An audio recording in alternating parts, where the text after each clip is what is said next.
Genes, and so it can hear and see us. Yes. It can do everything. Yes, and if you look at me, if I position myself right here and you look at me, Oh, that's true. yeah. it sort of looking, works. isn't it? Because Yeah, readers like yeah. that. People like to watch things online. So this movie, we've been calling it a two-hander. It's really two people.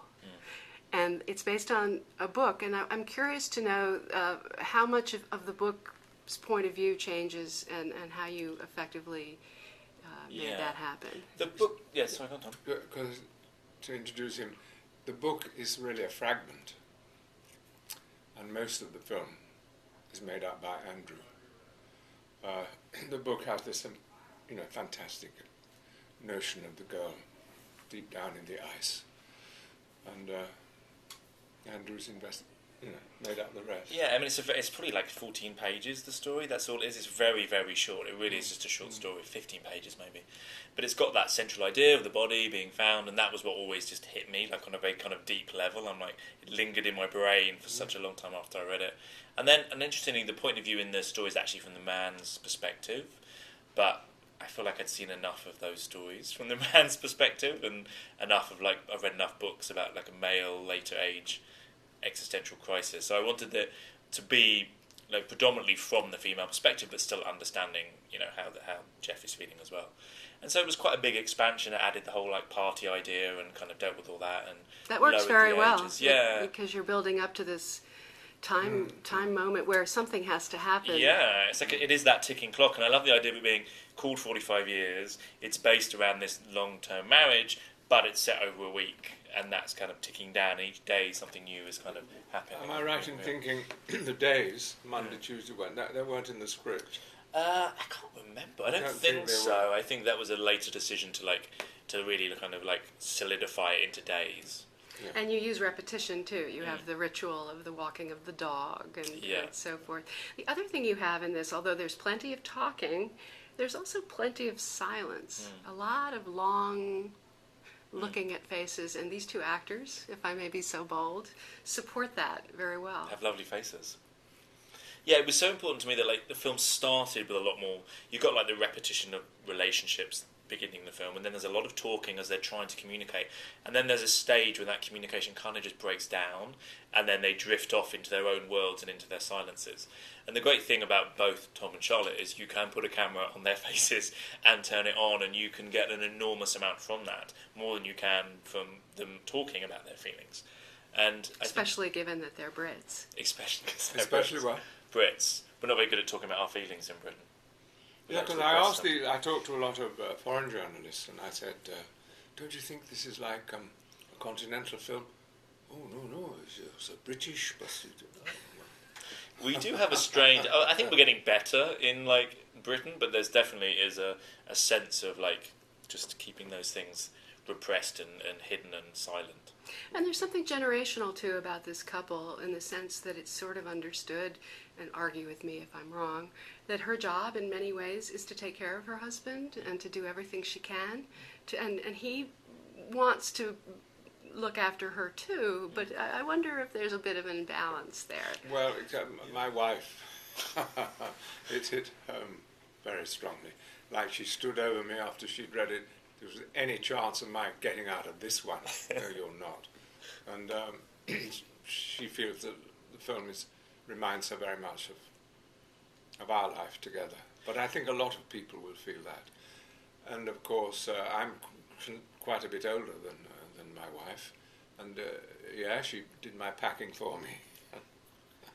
I think what happens in all relationships is you come She's a bit of a carer. Yeah, you get into just a way of being together, and some people will do different things within that relationship, and one person will take on certain tasks, and someone will take on another task, and it's very easy for that to become imbalanced, I think. But I think it's just almost the inevitability of being with someone. We were asked about something, and I said, "Oh, that's Isabel's department." You see, so what? My wife. She said, "What's your department?" I wasn't sure I had one. Looking after Stanley, taking the dog for a walk. Yeah, that's the dog, yeah. And when we first saw, Isabel and I saw the film on the DVD at home, Stanley, our dog, barked every time the dog barked. So Shut up, Stanley. Well, I guess part of what's going on here is that if you've been married that long, you've got it down. But there's a huge monkey wrench thrown into the works. Yeah. And so everything is disrupted. And your character seems to feel that, what are you feeling about what your wife should be doing for you and about this? All I know is that when I read the script, when I came to it's not the first scene of the film, that's with Kate walking the dog, getting the post. But when I read that film of opening the letter, and oh boy, I was taken over. Really, I probably read it a second time just to make sure I got it, and I knew I'd want to be in this film. It just took me over. It seemed I had no difficulty with the notion of seeing. I mean, your youth sort of brought back to you, so in such a powerful way. And obviously, when you get to my age, you look back and you think back, and you're going to be asked to play older people. But this thing of thinking of one's lost youth, if you like, which is so cliche-ish, as such a pure and beautiful expression in this film. And what can I say? I do mean it. So he's taken over with these very powerful emotions, but he's not giving his wife all the information. No, well, you would. I asked my wife, why does she turn away from him? And at the end, and she said, well, he's put her through so much. But on the other hand, she didn't. I said, well, he can't help it. This has happened, and just overwhelms him. And I never felt I was cheating on her. It's just how it was. And we've talked about, she wouldn't be, when he met Kate, he wouldn't say, oh, by the way, I had this girlfriend, and I was going to marry her, and you kind of wouldn't say that. Yeah, and I think he does love his wife enormously. So I think he knows that he's going through this enormous struggle, and also he knows there are more things that he could tell her, but he's not going to, because he knows that it's going to upset her. And I think in relationships there are things that you are open about, and there are things that you keep hidden, and sometimes that's not necessarily a bad thing, although sometimes it is. And I think it's just a very fine line about what you tell and what you don't tell, and so it's hard. This thing of secrets from one another, I can tell it resonates hugely with people, because we're not open and frank about everything in our lives. You don't, I don't go in and say, oh, Isabel, I saw this girl at Courtenay High Street. Well, you are saying it now, though, so... But you wouldn't do that. You're only human, right? Yes, absolutely. So, but part of what I love about this movie, at Telluride, everyone was talking about it. There were two films that people talked about Room and debated it and argued about it, and was the first half better than the second or whatever. 45 Years is the same, because you stand in line, with all the people. Your target audience is right there, and they're arguing about this movie. And what you're doing, though, is you're not telling us everything either. Yeah. You're keeping secrets from us. Absolutely, and it was always the intention. It's always like, I love the idea that people might go and leave that film, and they will talk about it, and they will go home, and they might think about it, they might sit on the bus, and they might think about it the next day. And it's like, I always want a film to exist in the hour and a half that it exists, but then find ways to allow that to resonate longer and further, and keep asking questions as you go on. And I always wanted it to be the kind of film that might make you reassess things about the film and think, and think of yourself in that position and situation. And that's great to me, and obviously not everyone is going to agree, which is fine. And keep some of that just, secret, and just... My director friend, or a director friend of mine, emailed me, and he spoke of the spaces in the film for his imagination. I think exactly. And it's just about understanding that the audience is intelligent.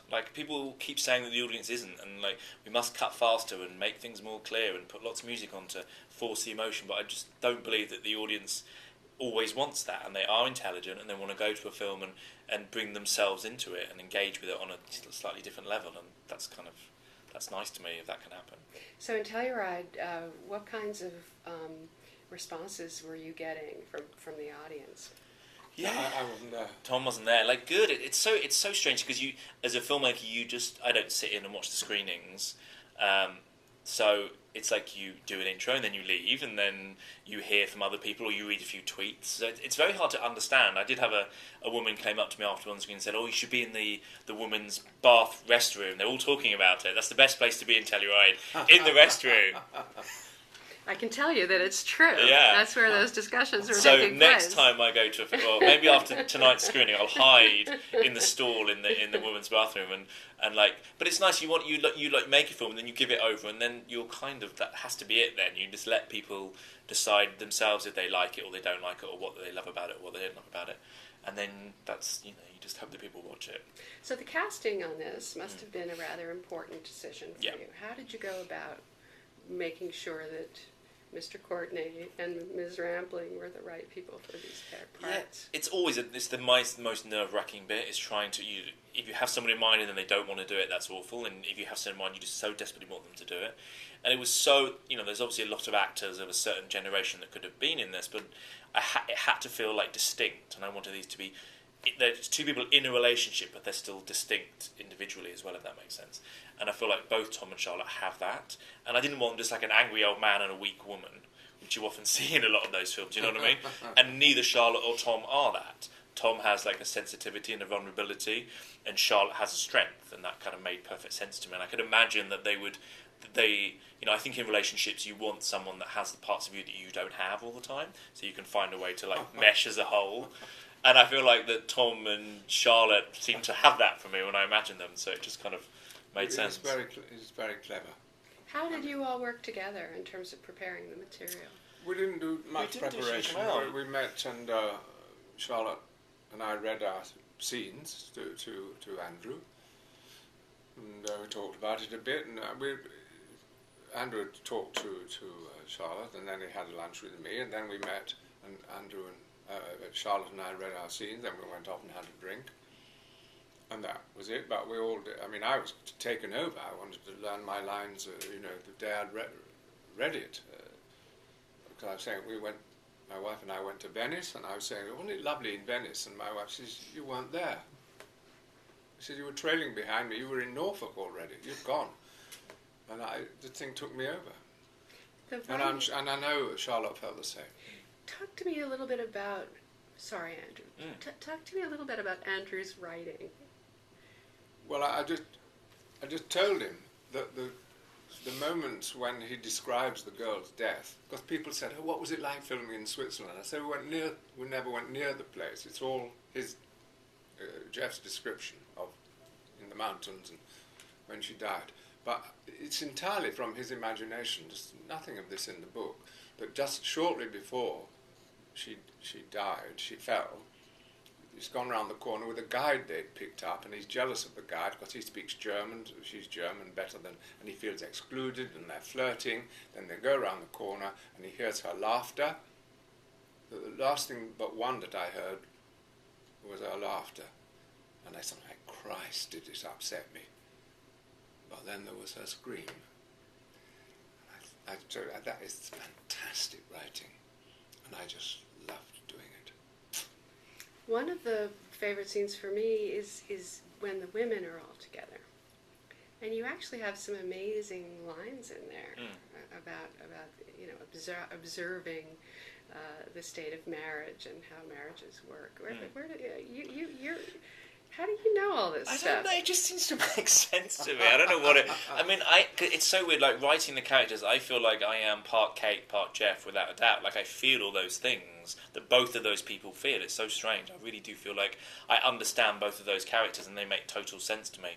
And it's just, you listen a lot to people, and I think you just watch people, and you're aware of people, and I know what, like, my mother's like, I know what my father's like, I know what, society says women should be like, and what society says men should be like, and I think that burden that society puts on both men and women is very unfair, and has, like, makes them want to be a certain thing, and I think that's always very difficult for people to cope with. So it's all those, like, massive things that I just try to, like, subtly weave into just everyday conversations in shopping centres and things. A lady this morning said that one line that I had that she loved was when Kate wants to know, would you have married her?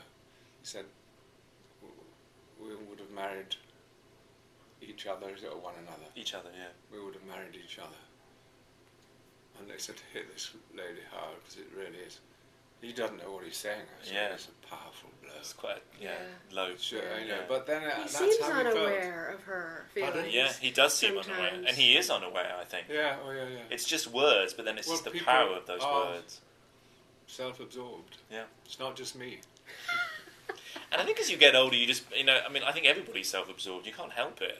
And you're in relationships and you can love that person, but you are still also struggling yourself internally as well. And My wife, she says, "Oh, back to you again." I said, "No, I wasn't. No, I'm just using me as an example." my partner's exactly the same. He's like, "Really? Do we have to talk about that again? Please talk about something else." Yeah. So describe, since she isn't here, there's a quality that Charlotte Rampling has. What? It's a reserve. It's a mystery. There's something going on behind her hooded eyes. What is it? I think that's it. I think, to me, what I've always thought about her, and I think it comes across for me in this film, is like she lets you watch, she draws you close, and she keeps you get closer, and then just as you're about to know the truth of probably the universe, she's like, "Nope, I'm done," and she pushes you away. And I think that's some kind of strange quality that she just has as a performer and as just a person that's very, very intriguing. So much is going on, but it's not telling you everything. And for me, that just made complete sense about a story where you can never truly know someone, essentially. And there are all these things kept hidden and secret. And you can't ever truly know someone. It's impossible unless you can jump into their head and hear their thoughts. So I think Charlotte was perfect at portraying that kind of unknowing sense of something. Thank you.